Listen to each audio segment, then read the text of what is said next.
안녕하세요. 현기상 목사입니다. 영상 2개를 겨우 올렸는데 구독자분들도 조금 생기고 경청해 주시는 분들이 있는 것 같아서 굉장히 감사했습니다. 여러분들 덕분에 한 주간 위로와 감사가 있는 시간이었습니다. 목사가 가장 행복한 시간은 묵상한 하나님 말씀을 함께 나누는 것입니다. 비록 얼굴은 모르지만 영상을 통해 하나님 말씀을 함께 나눌 수 있어서 굉장히 행복합니다. 여러분 감사합니다. 앞으로도 교리 강의 영상도 올라올 예정이니 함께 동참해 주시고 기독교 진리를 알아가고 이를 살아내는데 진일보하는 은혜가 있기를 바랍니다. 아들 녀석 책을 읽어주면서 읽어주기 싫은 책도 있습니다. 글씨가 많거나 제가 아주 잘 알고 익숙한 내용의 책들입니다. 그 중 하나인 신데렐라라는 책을 읽어주었습니다. 노래에도 있죠. 신데렐라는 어려서 부모님을 잃고요. 계모와 언니들에게 구박을 받았더래요. 얼마나 잘 아는 내용입니까? 그 결말도 인과응보, 권선징악과 같은 너무도 뻔한 내용 아닙니까? 그런데 그날따라 그 책이 신앙적으로 보였습니다. 이는 신데렐라라는 이름의 뜻을 알게 되어서입니다.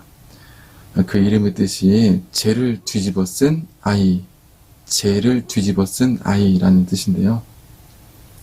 신데렐라는 죄를 뒤집어 쓴 삶을 살았습니다. 가족으로부터 소외되고 차별을 받았으며 노동력을 착취당했습니다. 그러나 희망을 잃지 않고 가족을 섬겼습니다. 짐승들과 요정들이 그를 도왔으며 결국에는 왕비가 되었습니다. 저는 이 책이 이렇게 말하는 것처럼 들렸습니다. 비록 죄를 뒤집어 쓴 인생이라도 꿈꾸며 섬기고 살아가는 자가 바로 세상을 다스릴 자다. 여러분 그렇게 믿으십니까? 죄를 뒤집어 쓴 삶을 살지라도 꿈꾸며 섬기는 기회로 살아가는 사람이 바로 세상을 다스릴 자가 될 것이다. 하지만 여러분 언니들과 계모처럼 자신을 가꾸고 출세하기 위해서 남을 착취하고 억압하는 인생도 있지 않습니까? 그 길은 동화가 말하는 것처럼 파멸의 길입니다. 우리는 어릴 때 고무줄 놀이를 하면서 이 노래를 부르며 얼마나 이 내용을 잘 알고 있습니까? 하지만 어찌나 계모처럼 언니들처럼 살아갑니까? 우리가 하나님께 입양되었기 때문에 우리가 하나님의 가족이라고 고백하면서도 얼마나 교회 공동체 안에서 신데렐라의 계모처럼 언니들처럼 사람들을 구박하며 차갑게 냉소적으로 바라보면서 살아갑니까? 고난당하는 자들을 위해서 업신여긴 당하는 자들을 위해서 얼마나 그렇게 냉소를 날립니까? 저는 고무줄 끊고 도망가는 역할이었는데요. 그래서 기억을 잘 못했나 봅니다. 여러분 이기심으로 살지 맙시다. 섬기기 위해서 잿더미 속으로 들어가는 은혜가 있길 바랍니다. 그것이 통치자의 길이며 의의 길이며 소망이 있는 길이며 하나님이 높이시는 길임을 잊지 마시기 바랍니다. 오늘 본문은 이사야서에 나오는 4개의 종의 노래 중 마지막 종의 노래입니다. 저번 시간에는 2번째 종의 노래를 살펴보았습니다. 하나님이 기뻐하시는 종은 말씀의 날카로움과 통찰력을 가진 자였습니다. 오늘 마지막 종의 노래를 통해 하나님이 기뻐하시는 종은 어떤 자인지를 살펴보고 우리도 그처럼 되기를 바랍니다. 13절은 내 종이 형통할 것이라고 말씀합니다. 또한 15절은 그 종이 나라들을 놀라게 할 것이라고 말씀합니다. 17의 왕들이 그로 인해서 입을 닫게 된다고 하는데요. 왕들은 하나님의 종 앞에서 그 어떤 지혜와 능력도 자랑할 수가 없었습니다. 왜요? 그들은 한 번도 전파되지 않고 한 번도 듣지 못한 지혜를 들었기 때문입니다. 왕들은 모든 정보를 보고받고 최고의 학문을 익혔습니다. 이들이 듣지 못한 지혜는 무엇이었을까요? 14절을 보시면 하나님의 종이 전에는 타인보다 그 모양과 모습이 너무도 많이 상해서 많은 사람들이 놀랐다고 말씀합니다. 이 부분에 대해서 여러 해석이 있는데 저는 이것이 일관된 종의 정체성을 드러내는 모습이라고 생각합니다. 그래서 이 상한 종의 정체가 53장 초반부에 구현된다고 생각합니다. 여러분 53장 2절 이하를 보면 그는 주 앞에서 자라나기를 연한 순과 같고 마른 땅에서 나온 뿌리 같아서 고운 모양도 없고 풍채도 없고 우리가 보기에 흠모할 만한 아름다운 것이 없었다고 합니다. 화장품 광고에 나오는 촉촉하고 푸르른 그런 식물이 아닌 마른 땅에서 나온 뿌리 같고 메말라버린 볼품없는 뿌리 같고 맥이 없는 연한 순과 같다고 말합니다. 세상은 광고에 나온 모델들과 같이 예쁘고 멋있는 매력을 추구하지 않습니까? 우리도 그런 신앙적인 매력을 추구하고 있지는 않습니까? 그런데 하나님의 참된 종은 그런 매력적인 사람이 아니었고 흠모할 만한 아름다움도 갖고 있지 않았다고 합니다. 3절을 보시면 오히려 그는 멸시를 받아서 사람들에게 버림을 받았으며 간고를 많이 겪었으며 질고를 아는 자며 마치 사람들이 그에게서 얼굴을 가리는 것 같이 멸시를 받아서 우리도 그들을 귀히 여기지 않았다고 말씀합니다. 그는 세상에서 무시당하고 버림받았습니다. 여러분, 하나님은 사람을 명예와 연합의 존재로 창조하셨죠. 이는 하나님의 속성으로부터 비롯되었습니다. 그래서 무시당하고 소외당하는 것이야말로 사람으로서 제일 참기 힘든 고통입니다. 그런데 하나님의 참된 종께서 그것이 당연하다는 듯이 받아들이셨습니다. 그리고 그는 세상에서 가장 쓸모없는 인생이 되기로 작정하셨습니다. 5절을 보시면은 그 이유가 죄인들이 당해야 될 형벌을 대신 당하셨기 때문이라고 말씀합니다. 그러니까 사실 우리가 죄로 인해 하나님 앞에서 무가치한 인생이 되어야 하는데 하나님의 종이 우리 대신 형벌을 당하셔서 이제 우리가 하나님께 용납되고 하나님의 가족이 되는 행복과 명예를 얻게 되었다는 뜻입니다.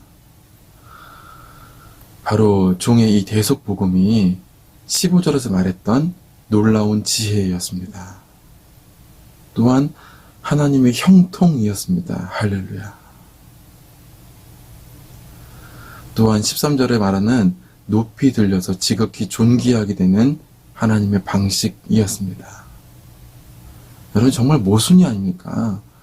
3절에서는 귀히 여김을 받지 않았다고 말하면서 13절은 존귀하게 되었다고 합니다. 그러니까 존귀하게 되기 위해서는 업신여김 당하는 인생을 살아야 한다는 뜻입니다. 주님처럼 존귀하게 여김을 높이 들림을 받으려면 높이 들림 받는 십자가에 달려야 된다는 뜻입니다. 세상에서 쓰레기통에 버리는 그런 지혜에 목마른 삶을 살아야 세상을 놀라게 하는 지혜를 말할 수 있다는 뜻입니다. 세상에서 버리는 지혜, 절대로 깨닫지 못하는 지혜, 쳐다보지도 않고 설득이 되지 않는 논리, 바로 그리스도의 십자가의 논리로 살아야 그와 같이 존귀케 되고 세상을 놀라게 할 수 있으며 하나님 안에서 형통케 된다는 뜻입니다. 53장 1절을 보시면 우리가 전한 것을 누가 믿었느냐? 여호와의 팔이 누구에게 나타났느냐? 우리에게 묻습니다. 여러분에게 묻습니다. 여러분은 믿음과 지혜와 권능이 어디에 있습니까? 교회에서 권능은 직분에 있습니까? 중직자가 되고 장로가 되고 담임 목사가 되는 것이 교회의 권능입니까? 교회의 지혜는 신학 박사가 되는 것이 지혜입니까? 교회의 믿음은 기도했더니 부자가 되는 것이 그것이 믿음입니까? 교회를 오래 다녀도 세상이 주목하지 않는 이 그리스도의 십자가의 지혜와 권능을 알아차리고 살고 계십니까? 세상이 폐기 처분하는 그런 지혜에 여러분 정말 목마르고 계십니까? 세상이 찾는 형통의 방법과 놀라움의 방식을 따라가고 있지 않습니까? 빨리 부자 되고 내 새끼 빨리 출세하고 교회에서 계급장 다는 그런 것입니까? 저도 빼먹으면 안 되니까 목회자에 적용하면 빨리 사람들 많이 모으고 큰 교회 이루어서 자기 능력을 과시하는 그것입니까? 그것이 예수님의 능력이고 예수님의 지혜이고 세상을 놀라게 하는 그런 지식입니까? 여러분, 우리가 기억하지만 잊어버리는 것이 있습니다. 예수님은 3년 동안 목회하셨는데 다 도망갔습니다. 12명의 정예 제자조차도 도망갔습니다. 수제자는 그와 상관이 없다고 그를 3번이나 부인했습니다. 주님은 버림받는 길을 가셨습니다. 모두에게 무능력해 보이고 저주받고 고난받는 길을 선택하셨습니다. 하지만 그것이 성령께서 형통케 하시는 길이었고 세상을 놀라게 하는 지혜가 되었습니다. 누가는 성령께서 그리스도의 이 십자가의 지혜로서 교회를 세워가셨다고 증언하고 있습니다.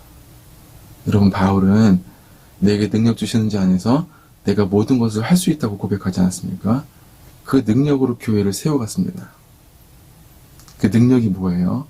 40번에 하나 감한매를 5번 맞고 3번 태장으로 맞고 돌에 맞아 죽을 뻔하고 3번 배가 파손하고 일주일을 공포스러운 깊은 바닷속에서 지내고 강도의 위협을 당하고 거짓 형제에게 모함을 당하고 수고하고 애쓰고 여러 번 자지도 못하고 줄이며 목마르고 여러 번 굶고 춥고 헐벗는 삶, 그 삶으로부터 그는 그 능력을 배웠습니다. 그 능력이 무엇입니까? 오늘 고난받는 종의 노래, 거기서 말하는 고난의 종이 걸어가셨던 그 길이고 성령께서 사용하시는 십자가의 길이었습니다.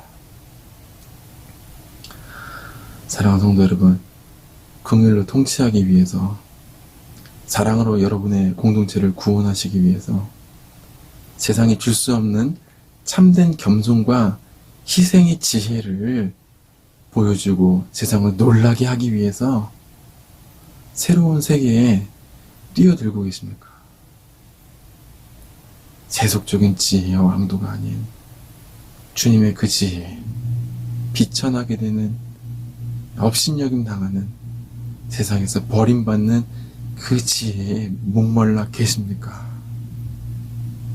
아니면 여전히 자기 과시와 자기애를 위해서 남을 희생시키고 남을 업신여기는 세상의 방식을 답습하고 계십니까?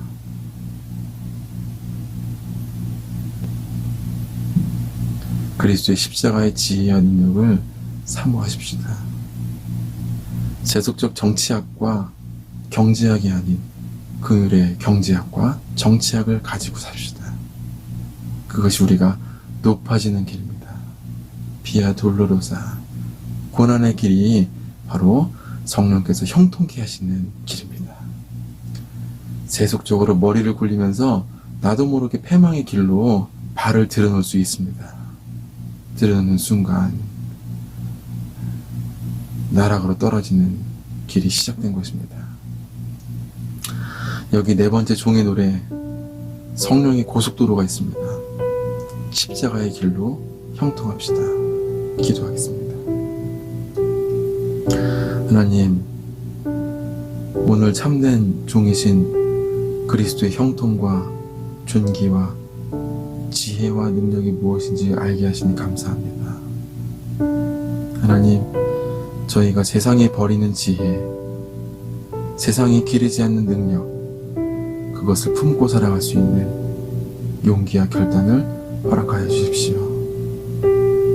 그리스도의 형통과 성령이 사용하신 능력, 그러나 세상에 품을 수 없는 참된 지혜로 살아가게 하옵소서.